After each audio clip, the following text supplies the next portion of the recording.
So hello friends, ఇవాళ మనము inspector గారితో మాట్లాడుతున్నాం. సార్ చెప్పండి సార్, కృష్ణ గారు మీరు పోలీస్ స్టేషన్ ఎక్కడ సార్ మనది? గుడ్ మార్నింగ్ అండి, నార్సింగ్ ట్రాఫిక్ పిఎస్ అండి.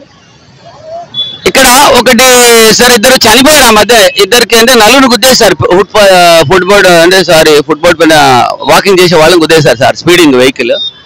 అయితే ఆడ మీరు బోర్డు ఏమైనా పెట్టారా సార్? అక్కడ అంటే బోర్డు లేదు, నేను గమనించాను. ఇది టర్నింగ్ లెఫ్ట్ అని రైట్ అని చూసించే బోర్డు లేదు ఆడ. ఒకటి ఆడ సూచిక కంటే మేము స్టాపర్ లేచి స్పీడ్ కంట్రోల్ గురించి పెట్టాము. రెండు అక్కడ మట్టి పేరుకుపోవడం వల్ల స్కిడ్ అవుతుంది వెహికల్ అని చెప్పేసి మున్సిపల్ చెప్పేసి అక్కడ ఉన్న మట్టి అంతా తీయించడం కూడా జరిగింది. స్కిడ్ కాకుండా కానీ ఆ కారు గుద్దేది కాదు కదా సార్, స్కిడ్ వేసి గుద్దేసింది. బట్ ఏంటంటే అబ్బాయి పొద్దుగాల మైనర్ డ్రైవింగ్ కాబట్టి అతనికి డ్రైవింగ్ స్కిల్స్ తెలియవు, రెండోది డ్రైవింగ్ లైసెన్స్ లేదు. సడన్ గా ఆయన బ్రేక్ వేసాడు. బ్రేక్ వేయడం వల్ల ఎంత స్పీడ్ లో ఉన్న వెహికల్ అంత స్పీడ్ లో మట్టి ఉండడం వల్ల స్కిడ్ ఉంది. ఆ అబ్బాయి కూడా ఆయిబత్ కావడం జరిగింది. That is minor driving. So అందుకే మైనర్ల మీద శిక్షలు కఠినంగా ఇస్తున్నారు. పేరెంట్స్ కూడా జైలు వెళ్లాల్సిన పరిస్థితి ఉంటుంది. ఈ మైనర్ విషయంలో పోలీసులు చాలా స్ట్రిక్ట్ ఉంటున్నారు కదా సార్, ఆ విషయం చెప్పండి సార్. మైనర్ పిల్లలకి బండ్లు ఇస్తే ఎలాంటి శిక్షలు ఉంటాయి? ఇప్పుడు వాళ్ళది కూడా తప్పే కదా, కారు ఇచ్చిన వాళ్ళది కూడా. ఆ రోజు ఇద్దరు చచ్చిపోయారు, ఇద్దరు బతికారా సార్ వాళ్ళు? అవునండి, ఇద్దరు చనిపోయారు, ఇద్దరు బతికారు. అయితే దీంట్లో ఒకటి పాయింట్ ఉందండి. మైనర్ డ్రైవింగ్ లోకి ఎవరైతే వెహికల్ ఇస్తారో వాళ్ళ పేరెంట్స్ కూడా పిలిపించుకోవడం జరుగుతుంది. పేరెంట్ కు మరియు అబ్బాయి ఎవరు నడిపిన వాళ్ళకి కౌన్సిలింగ్ ఉంటుందండి. కౌన్సిలింగ్ తో పాటు కోర్టు పంపిస్తాం. కోర్టులో వాళ్ళకు ఏదైతే జడ్జిమెంట్ వస్తుందో దాని ప్రకారం వాళ్ళు శిక్షార్హులు అవుతారండి. మేము కోర్టుకు అయితే పంపిస్తున్నామండి. మీరు ఇక్కడే ఉన్నారు ఇప్పుడు చూడండి, రాంగ్ రూట్ లో వెళ్ళిపోతున్నా గ్రీన్ షర్ట్ ఆయన గమనించారు? అవునండి, అది ఫైన్ ఎంత ఇస్తున్నారు? ఫైన్ ఇస్తారా?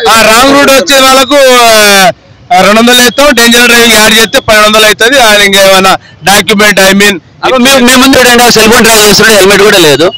అంటే ఇక్కడ జీప్ ఉంది, ఆయన ఎంత నిర్లక్ష్యం ఉన్నారంటే మీరు ఫైన్ సరిగ్గా వేయట్లేదని అర్థం కాదు సార్. ఇప్పుడు వాటికి ఎంత ఫైన్ వేసినా అనేది కాదండి, మనలో మనం కానీ మార్పు రావాలి. ఇక్కడ పబ్లిక్ ఉన్నారు, నేను ఎలా వెళ్ళాలి, ఇలా వెళ్తే నాకు ఎలాంటి ప్రాబ్లం అవుతుంది అని ఒక్కడికే కాదు, చుట్టుపక్కల ఉన్న పబ్లిక్ కూడా ఇన్కన్వీనియన్స్ చేయడం వల్ల నా వల్ల ఇంతమంది సఫర్ అవుతున్నది సెల్ఫ్ గా రావాలండి. ఇప్పుడు మీరు ఒక మాట సార్, దీన్ని ఖండిస్తున్నాను. సెల్ఫ్ గా వచ్చేది ఉంటే పోలీస్ వ్యవస్థ అవసరం లేదు, మీ పోలీసులు అవసరం లేదు, అక్కడ ఆర్మీ అవసరం లేదు. ఎవరో అందరూ సెల్ఫ్ ఉండదు కాబట్టి మనిషి సహజంగా ఆడు చేసే తప్పు అతనికి తెలియదు.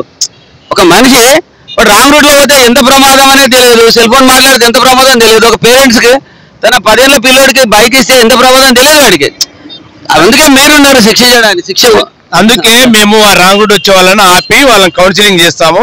ఇది కాదు, ఇట్లా రావద్దు, దీనివల్ల ఇంతమంది సఫర్ అవుతారు, మీరు ఎంచుకున్నటువంటి మార్గం అనేది రాంగ్, దట్ ఈస్ మీరు పనిషబుల్ అని చెప్పి వాళ్ళకి ఫైన్ కూడా వేయడం జరుగుతుంది. చెప్పండి సార్, ఎంత ఉంటుంది? ఒక మైనర్ యాక్సిడెంట్ చేస్తే ఎంత శిక్ష ఉండొచ్చు?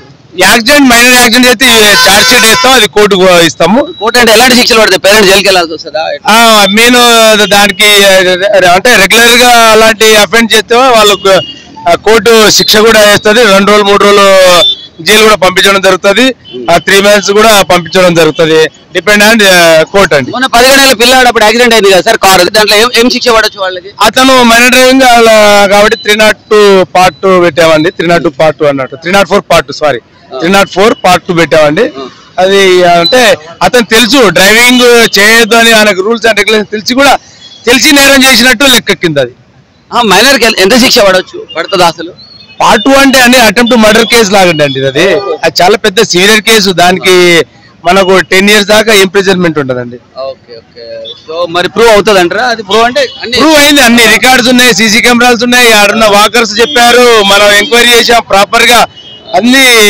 దాన్ని బట్టి దాని శిక్ష కన్విక్షన్ అవుతుంది కదా సార్? కన్విక్షన్ ఖచ్చితంగా అవుతుంది. ఇప్పుడు ట్రిపుల్ రైడింగ్ వాళ్ళు చూస్తున్నారు, లేడీస్ అయితే మీరు టచ్ చేయట్లేదు అనుకుంటున్నారు. లేడీస్ కూడా పెడతామంటే వాళ్ళకి చెప్తాము, అమ్మా ఇట్లా రావద్దు, కౌన్సిలింగ్ వెళ్తారు, మీరు రాంగ్ రూట్ రావద్దు, హెల్మెట్ వేసుకోవాలి, మీరు మీ పిల్లలు కానీ మీ ఫ్రెండ్స్ కానీ చెప్తే వినట్టు పైసలు లేదు సార్, మీరు శిక్షించాలి అంతే. ఇప్పుడు ఎంతమంది చెప్తారు చెప్పండి? ఇప్పుడు వాళ్ళు వెనక అమ్మాయి కూర్చుంటాయి సార్, మా మగవాళ్ళని పట్టుకుంటున్నారు అని చాలా మంది అబ్బాయిలు అంటున్నారు. వీళ్ళు లేడీస్ ఏమంటలేరు సార్, మీరు మా మగ పిల్లలు ఎంట పడతారు మీరు. ఇప్పుడు వెనక అమ్మాయి ఏం చేస్తే చున్నీ కాదు, దాని ఏమో డ్రెస్ నంబర్ మీదకి వేసేస్తుంది, ఇక వెళ్ళిపోతుంది. ఇక మీరు వెనక ఫోటో కొట్టడానికి వీల్లేదు. అలాంటి నెంబర్ ప్లేట్ మ్యానిపులేట్ చేసిన వాళ్ళకు డైరెక్ట్ ఛార్జ్ షీట్ వేస్తాము, బండ్లు సీజ్ చేసి పెడతామండి. అప్పుడు లేడీస్ జెంట్స్ అని కాదు, కాకపోతే ర్యాష్ గా పోయేది మగవాళ్ళే. పాపం లేడీస్ చూసుకొని వెనక ముందు చూసుకొని వెళ్తారు. దట్టు స్టూడెంట్ కూడా వాళ్ళు బాగా ఏంది triple riding wrong side driving, cell phone driving ఈ మధ్య ఫ్యాషన్ అయిపోతుంది. మీరు బాయ్స్ ని పెడుతున్నారు, 100% కరెక్ట్. బాయ్స్ యాక్సిడెంట్ లో కారకులు అవుతున్నారు. కానీ ఒక అమ్మాయిని తప్పిపోయి కూడా బాయ్స్ యాక్సిడెంట్ చేసే కేసులు ఉన్నాయి. ఇప్పుడు నేనైతే స్కూల్ నుంచి వస్తుంటే చూశాను, అమ్మాయిలు పిల్లల్ని ఏం చేస్తున్నారంటే తల్లిదండ్రులు రివర్స్ లో కూర్చోబెడుతున్నారు. చిన్న పిల్లలు ఉంటారు, వాడు రివర్స్ లో కూర్చుంటాడు. వాడు పడ్డాడంటే వెళ్ళకిల పడిపోతాడు. వెళ్ళకిల పడితే బ్రెయిన్ తల పగిలే ఛాన్స్ ఉందా సార్? ఉంటదండి. అది వాళ్ళ తెలియకనా మరి ఏందో అనేది. పిల్లలకి ఏంటంటే వాళ్ళు ఏదో చూసుకుంటూ వస్తున్నారు కదా.